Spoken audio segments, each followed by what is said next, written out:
I can't lie, I was trying not to get my hopes up for Transformers 1. The first trailer made the movie look like ass, and the leaked plot details about the search for a T-Cog sounded really dookie. I wasn't really sold on some of the casting choices either, except Chris Hemsworth. I was a Chris Hemsworth defender since day one, and no one backed me up. I was a clown without a circus. It was a terrible feeling. I'll never have an opinion that goes against the grain ever again. But in the back of my mind, I had hope. I think you should always have hope for these things. You shouldn't go into something expecting a bad time. It clouds your judgment. So I was trying to remain cautiously optimistic for Transformers 1. With that being said though, I'm happy to report that not only is Transformers 1 arguably the best Transformers movie ever made, but a damn good movie on its own. I figured it'd be pretty decent, but this good? We don't get Transformers content of this caliber very often, we gotta savor it. I loved this movie, and I don't use that lightly or with hyperbole. I genuinely, wholeheartedly loved Transformers 1. From the creative world building, to the fantastic soundtrack, to the impressive, gorgeous visuals,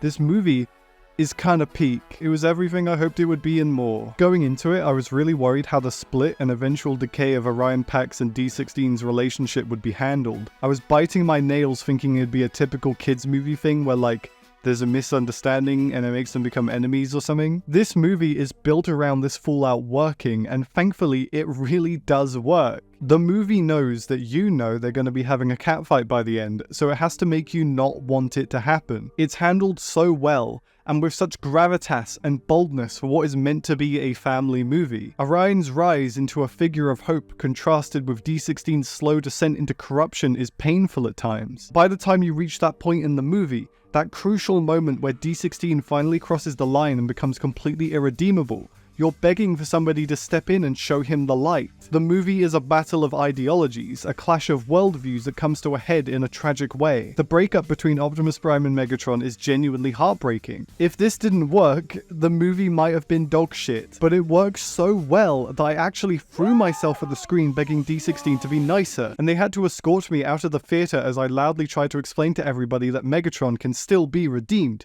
He's a nice boy. He's misunderstood. Honestly, I'm concerned how Megop shippers are gonna be after they see this movie. This movie grabs Megop shippers by the throat, chews them up, and spits them back out again. Please check up on your local Megop shipper. They're gonna need more therapy than my dear mother did after she found out what kinds of videos I made. The voice cast?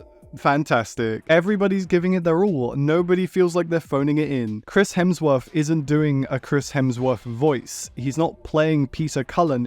He's Optimus goddamn Prime. He's definitely a worthy contender for one of the best actors to ever do it. I'm not kidding. The same goes for Brian Tyree Henry as Megatron. The way Megatron's fall is conveyed through his voice alone is so impressive. I knew the man had range, but this is just crazy. And oh my god, I almost forgot. Steve Buscemi as Starscream? Fantastic. Perfect casting, no notes. I knew he had it in him, my perfect fellow kids geezer. This is a movie that has both a reverence for the source material and a willingness to do something new with it. I whinged in the Rise of the Beast video about how they tried to do something with Optimus Prime in that movie and they fumbled it so bad that Nightverse Optimus is now known as the racist version of the character. But this movie does new things that like work, not just in terms of Transformers, but for a family movie. The themes it deals with and the ideas it grapples with are things I just haven't seen in a mainstream animated movie for a long time. It's audacious, but for Transformers, we've seen the falling out between Optimus and Megatron before,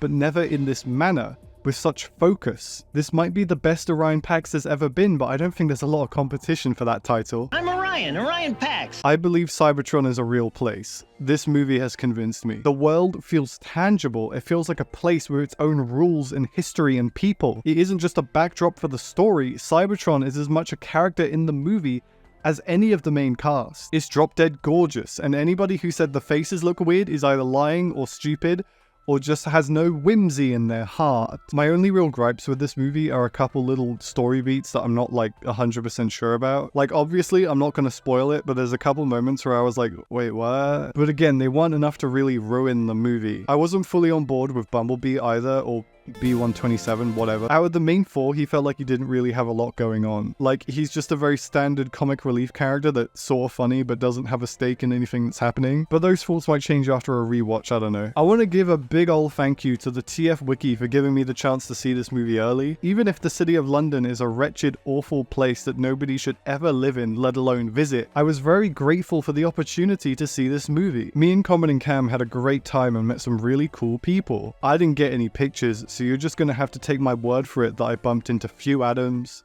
Sixo, Billy Stripes, Jodie Foster, Gandhi, and Optimus Prime himself. Overall, Transformers 1 is a great time. It's very good. You should go see it. I want like 19 more of these movies. Waiter, waiter, more cinema please. Cinema with a side of 4 seasons of a television show and a hit video game series and Transformers 1 on every single Lunchable box for the next decade, thank you. But the waiter is Lorenzo di Bonaventura.